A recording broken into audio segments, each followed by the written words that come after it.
I'm Ben Weiss, co-founded a sneaker company with the rapper Little Dirk, focusing on digital and physical shoes.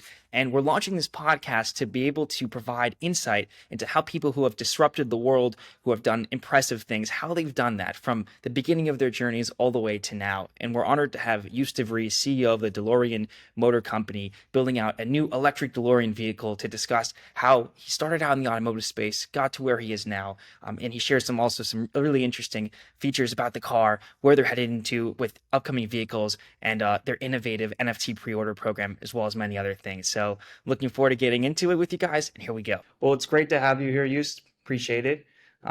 You've done quite a lot throughout your career in the automotive space, being at Tesla, at Karma, and now CEO of the DeLorean Motor Company. Quite an accomplished individual. So definitely great to have you. It's an honor to have you here. Yeah. So, I'd love to just be able to begin and just ask you, a couple different questions more about the beginning of your career, right? So we were just chatting before. So you said you've always been into cars. It's been something you started out with it when you were 12 years old. Can you just talk a bit more about how your fascination with automotive happened?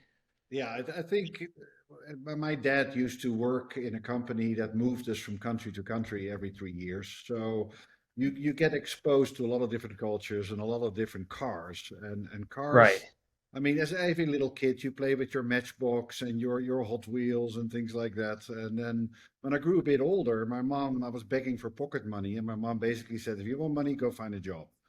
Right. So we were living very close to a big Class A truck dealer. So I just knocked on the door and said, what can I do? And they said, oh, you're small, you're strong. Why don't you learn how to change clutches on Class A trucks? And Huh. I've been doing that for 4 or 5 years, and that was awesome. So you started out with, you really got into the mechanic side of, vehicles at quite a young age. Is that like were you really into like the technical aspects, or was it like you got attracted to vehicles because of design, because of speed?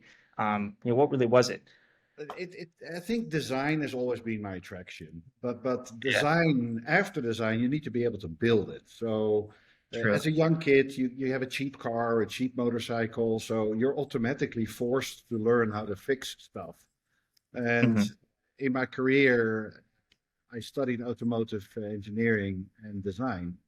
And my first job was with AB Volvo Group, more on the aftermarket side, but slowly it came into manufacturing, engineering, and I'm just a very big fan of good design. It is one of the few things in the world. It's magic. You start with nothing and Right. create something. It's pure magic. It totally is. I mean, so now you're at the point where you were in a bunch of different sales roles. You were sales role more with Tesla. You had some sales, a bit of a sales role at Karma, but now you're leading, CEO of the DeLorean Motor Company. It seems like you guys went back to the roots with the design. You Yes. started off with the same company that did the design previously. Why did you decide to go that route? Was it just authenticity of the brand and the fans love that? Well, it's a good story. So the first thing we actually did, we jumped on a plane, went to Italy, and went to the original designer, Giorgetto Giugiaro, who used to own ITEL Design. He's in his 80s now, and his son Wow. Fabrizio was very graciously invited us to their home, and they talked through 50 years of DeLorean. They were so passionate. They never stopped designing 50 DeLorean. years. 50 years, even though the Oh my car gosh. I mean, even though the company hadn't been in business since the 1980s, they never stopped designing DeLoreans. They were super passionate. So they shared those designs and the stories, and that was you cannot restart a brand like DeLorean without understanding its foundation. And the foundation was in Italy and in England. Because in the end of the day, when Giorgetto Giugiaro with ITEL Design finished the design, nobody in the world could build it.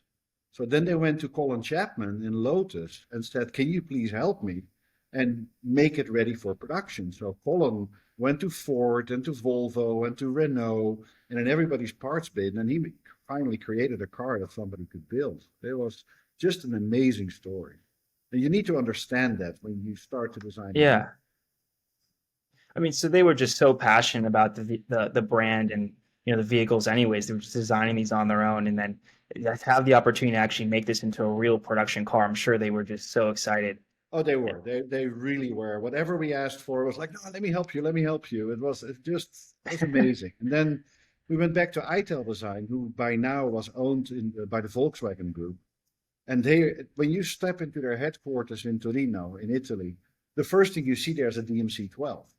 And it's Huh. like, wow. It is, Yeah.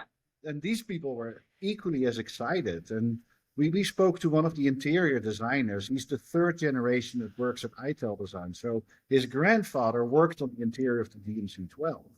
And that passion is still there. So, I mean, it was just beautiful, magical, absolutely magical. hmm So when you were growing up, was I'm sure you've seen the Back to the Future movies. Was the DeLorean car like was that something that always just stood out to you? Like this is a great car because it is just so iconic. The car was made iconic by the Back to the Future franchise for sure. I think, Yeah.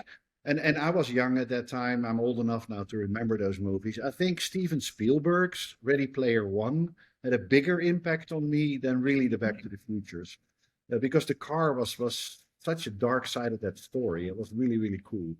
But yeah, the car is iconic. If you look at the design, it is so typical of that era, like the Lancia Delta Integrale and those kind of cars. You can see the world in the early 80s, late 70s was very much about this industrial design, clean lines, and then it became messy in the 90s and the 2000s. And it survived really, really well today.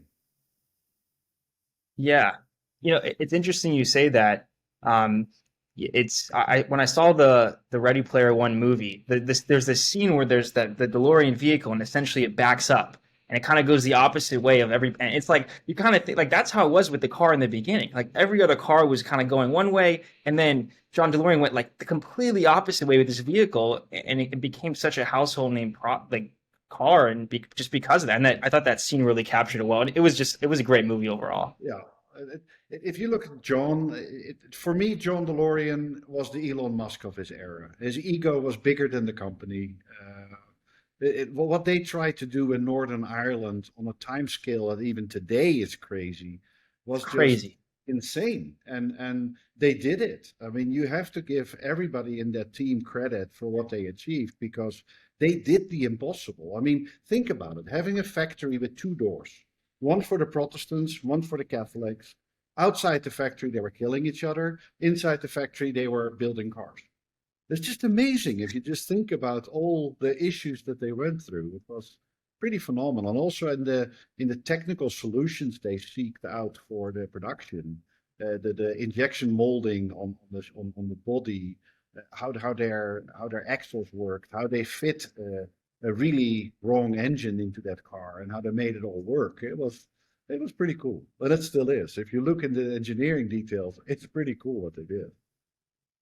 Yeah, it's definitely impressive. It was so unconventional too. I mean, no one thought he would go over to Ireland and go and produce his car there and really set up an entire manufacturing operation that it wasn't really something. There was like it was completely unprecedented there. So it was quite unique.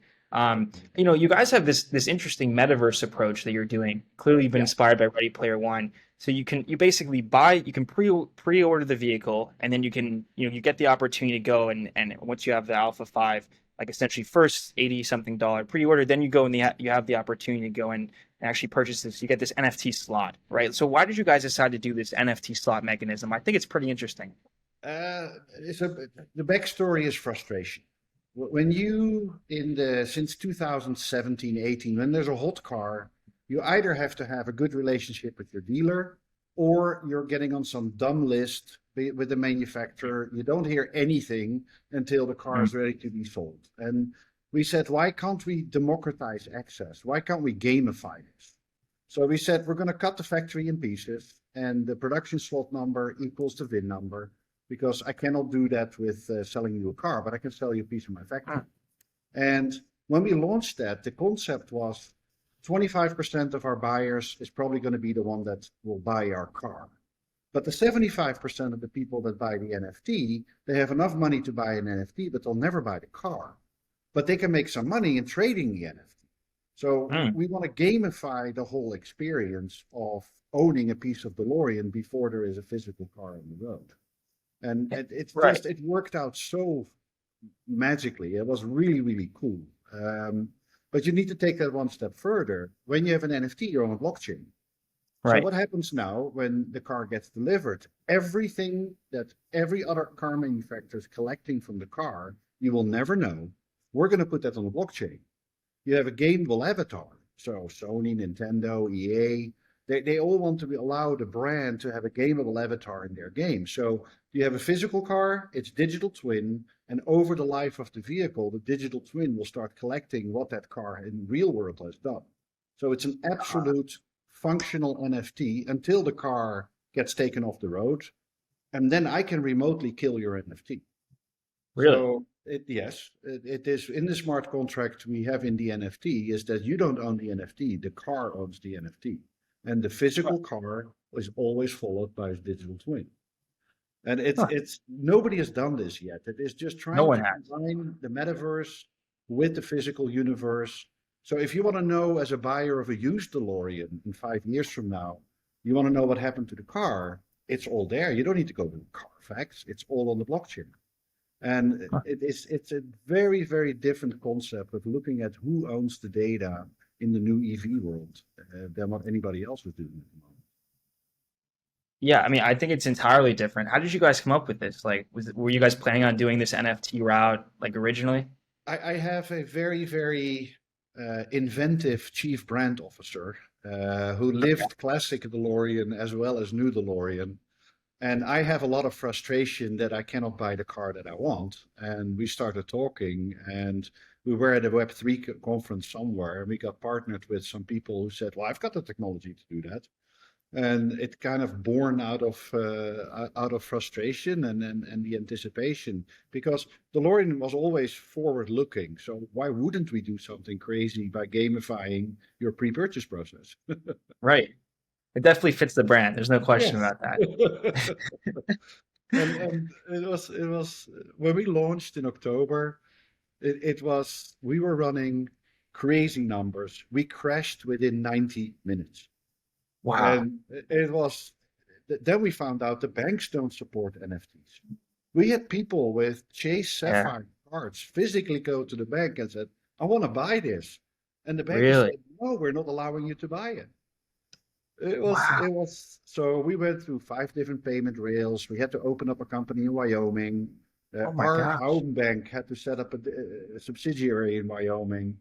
It was just amazing. The journey. We're restarting the sales now on June 1st or June 6th. I'm not sure about that. And it's been so good. It's been such a learning experience. Customers have been amazingly supportive of it. And once we open up our exchange where people can start trading their NFTs, it's going to be fun. It's going to be a lot of fun. When do you guys think you're going to open up the exchange? I think that's going to be a huge thing. Yeah. I gut feeling August. I want to be basically sold out of the NFTs before I open up the exchange. And if it goes faster, it goes faster. It goes a little slower, it goes a little Mhm. slower. I'm not too worried about that. We have already a lot of customers from the classic side stating, "Hey, I've got DMC 12 VIN number 1931. I want the Huh. same VIN number in the Alpha 5." I said, "Go to the exchange, make an offer, and if somebody wants to sell it for the price that you're willing to pay, good for you." And that's what I love because we're now seeing a transition from NFT players to car buyers. And Hmm. it's wonderful. It is Well, completely democratized access to a rare vehicle. yeah, I mean, also like your approach makes a lot of sense and it's very real world viable. Like, there's all different types of like blockchain or crypto or NFT approaches that people do. Some of which are like, okay, we're going to gear this towards the 3 million people in the space, and that's that. Yours is like, well, people like to collect this car already. They're going to be interested in the new version that's coming out. Why not have this new collecting focused approach with that has blockchain, but it seems to be very accessible. I think you're the only car company that's doing anything like this. Yeah, and we have then the vision beyond the NFT. So it is over the life of the vehicle, your digital twin is connected to your physical asset. And I think that is really where we will build out a lot more functionality and features because why wouldn't you own the data? Any car Hmm. company today is collecting data from what you're doing. You don't even know it. You sign your digital life away when you buy a car. So why don't Hmm. we give you the access to the data that you actually create? And we need to be careful with privacy nowadays, and you have no idea what people know about you by just driving a car. Mhm. Right. Yeah, that's definitely interesting. On a bit of on a bit of a separate topic, um, do you guys have plans to do something that's more like focus on autonomy with the car? Like, is that something that you guys are developing now to have certain levels of autonomy? Um, to be honest, most of the customers in my age group, we just want to know how to turn it off. Uh, we're not a big fan. I see at least another decade of lawsuits because who are you going to sue when you're fully autonomous? The Hmm. programmer, the car company, the guy that built the hardware, the, the driver. I think we're still fairly far away from level 4 autonomous. Most cars today are level 2 or level 2.5. We'll have that in the car. I mean, you have to, you need to be competitive. But I'm Hmm. not the biggest fan of full autonomy simply because I like driving. And to Same. go from A to B is for me my decompression time. Get rid of the day, listen to some good tunes. And by the time I'm home, I can say hi to my wife or my kids without having my work on my back. Yeah, I mean, I definitely love to drive as well. I think that's one of the things that gets people connected, to just cars in general, is the ability to steer them, to feel them.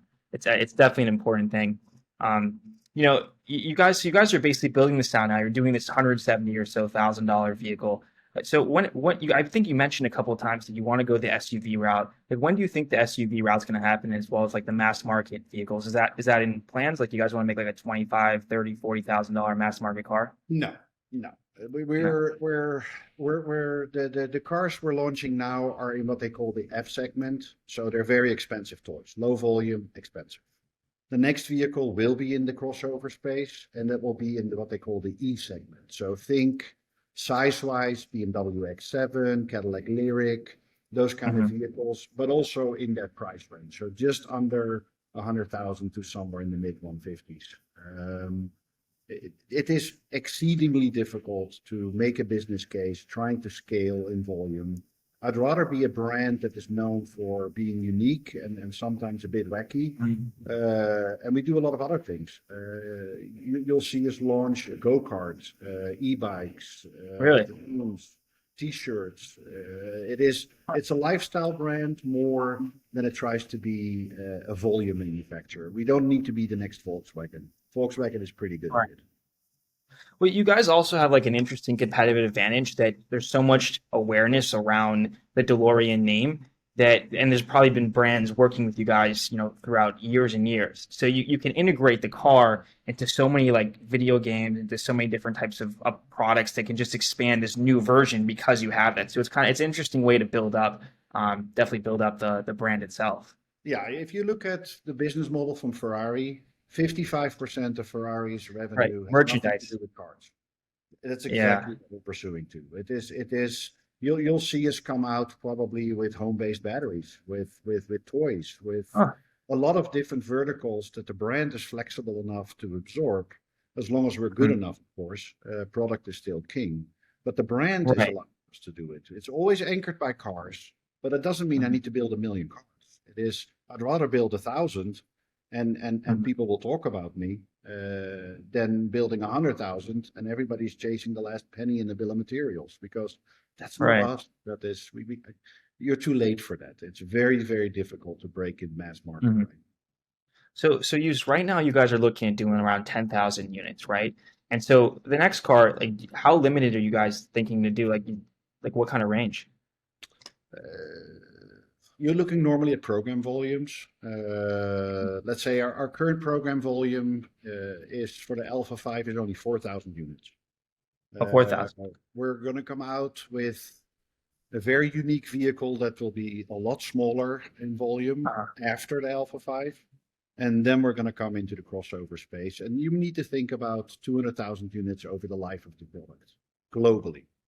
So Hmm. it is relatively small, but it's still more substantial than where we are today. So we are going to move from the toy phase into primary use phase. And we need some time for that. That is a big transition Yeah. for the company. You need to be ready for it. And we give Mhm. ourselves 5, 6 years to grow up and be able to handle that. So also like why now? Like why decide to really revive the brand? Like is it because of the electronic, like the EV wave now? It makes a lot of sense to really build something from the ground up. There is investor interest in building electric vehicle based companies. Is that one of the primary reasons why? Like, or what would be the reason why now?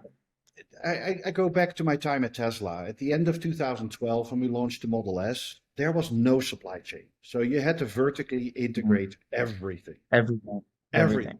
If you today Mhm. try to build an electric vehicle, there's 12 very good suppliers for motors. There's 20 suppliers of battery packs. It is Right. the barriers to entry have been a lot lower today. I can contract manufacturing today. I don't need to build a plant. Somebody else can do it for me. So Mhm. the barriers to entry are lower, and really what you need is brand and design.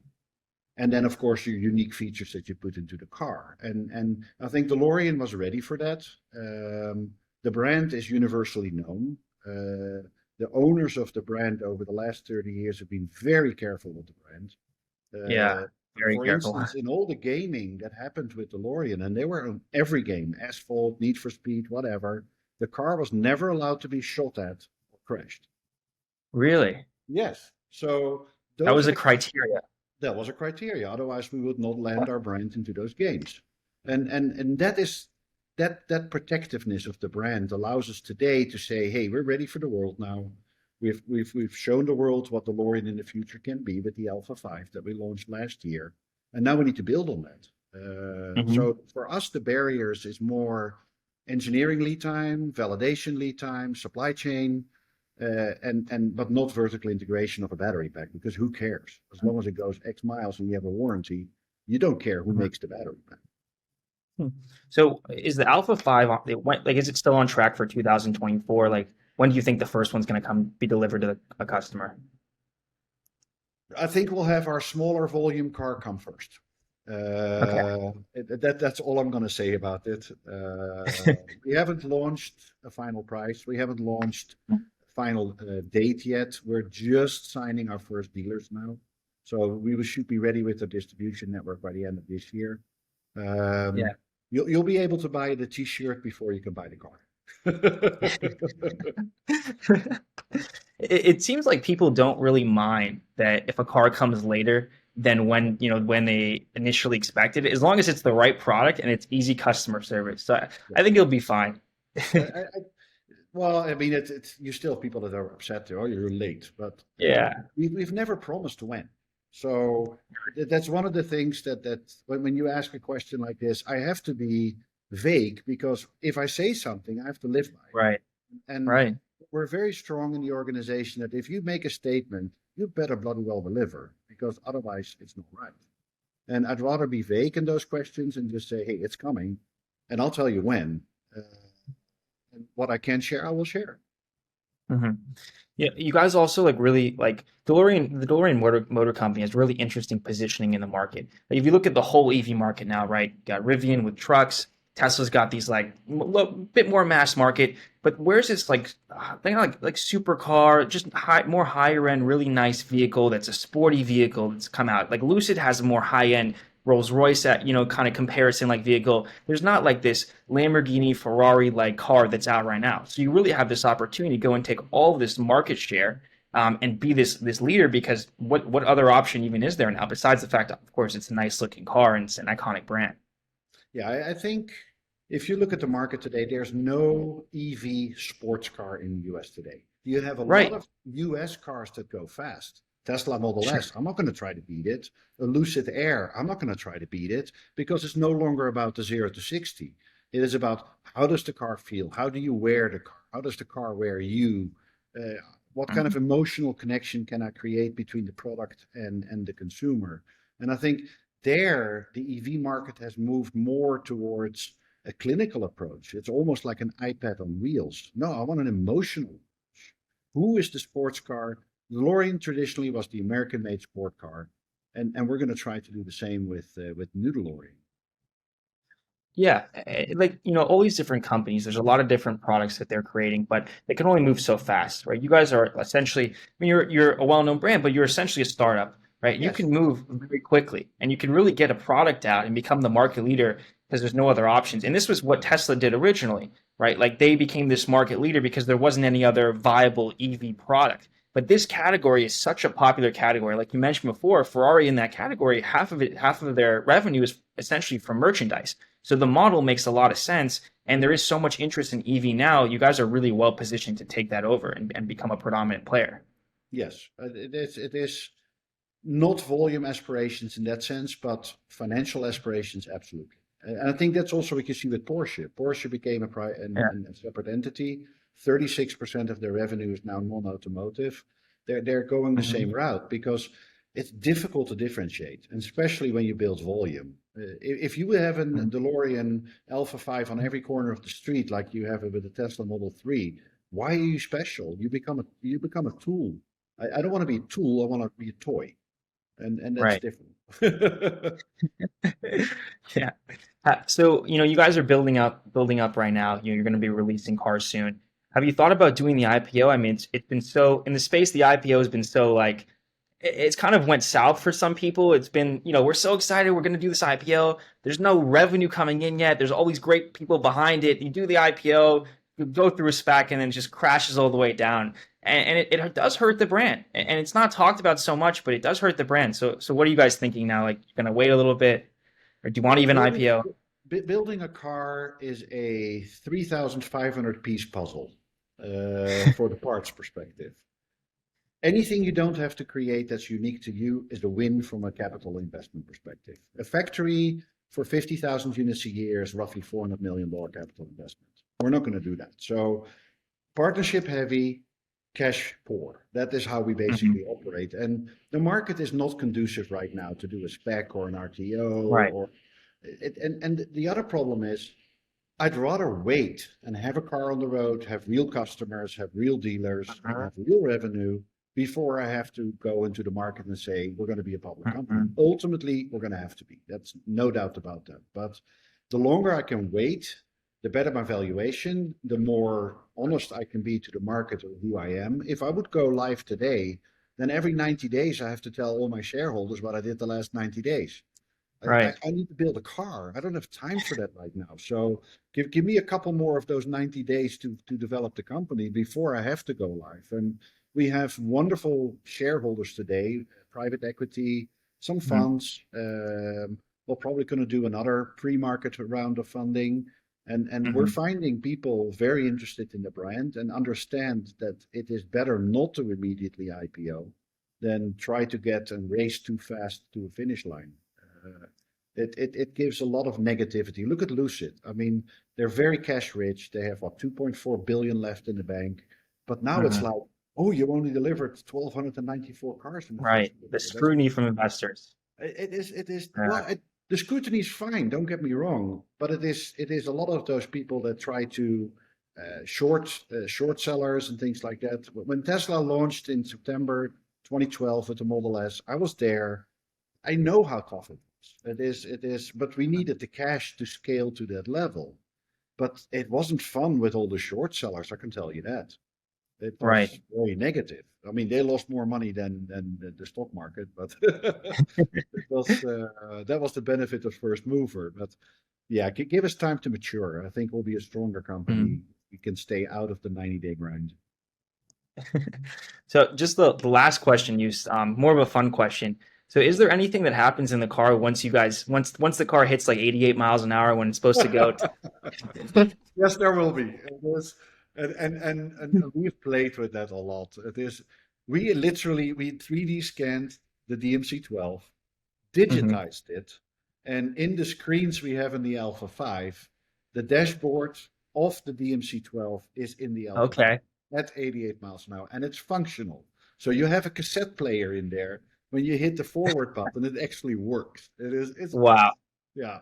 Yeah, but we'll have some Easter eggs in there for sure. We have to, no Very choice. exciting. Yeah.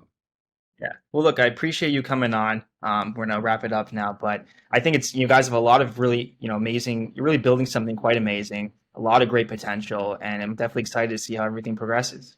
Well, thanks for having us.